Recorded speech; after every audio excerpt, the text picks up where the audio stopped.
دخل الدولي المغربي عبد الصمد الزلزولي مهاجم نادي برشلونة الإسباني دائرة اهتمام يوفنتوس الإيطالي بعد تألقه رفقة المنتخب المغربي في نهائيات كأس إفريقيا لأقل من 23 سنة. وأوضح موقع توتو ميركاتو أن يوفنتوس يسعى للتعاقد مع الزلزولي خلال فترة الانتقالات الصيفية الحالية بعد الاقتناء بمؤهلاته الفنية والبدنية. وأضاف نفس المصدر أن إدارة يوفنتوس ترغب في انتداب الدولي المغربي مقابل 15 مليون يورو في انتظار التعرف على مطالب برشلونة المالية لبيع عقد اللاعب. ولفت الزلزولي أنظار مدرب يوفنتوس أليغري بعد تألقه بقميص فريق أوساسونا خلال الموسم الرياضي الماضي، والذي جاوره كمعار من برشلونة، وكاد ظهور بشكل لافت رفقة المنتخب المغربي في البطولة الإفريقية الأخيرة.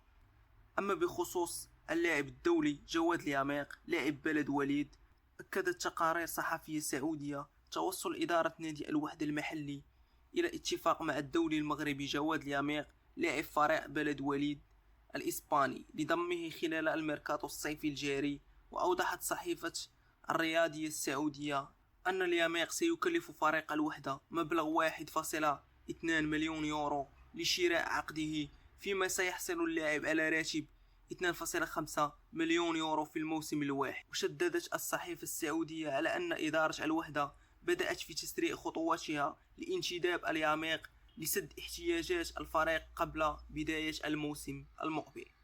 أما بخصوص الدولي المغربي سفيان أمرابط لاعب فيورنتينا الإيطالي، حيث يبدي اهتمامه بالانتقال إلى الليغا الإسبانية خلال فترة الانتقالات الصيفية الجارية.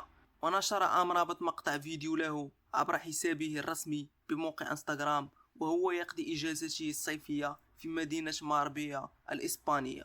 وظهر البالغ من العمر 26 سنة سفيان أمرابط فوق دراجته المائية في البحر مع أغنية فرنسية تذكر اسم أتلتيكو مدريد، ملمحا باهتمامه بالنادي الإسباني. ويحاول أتلتيكو مدريد حسم صفقة الدولي المغربي سفيان أمرابط قريبا، لكن متطلبات الفريق الإيطالي تعيق إتمام الانتقال في الوقت الحالي، والتي تتمثل في سعر 30 مليون يورو.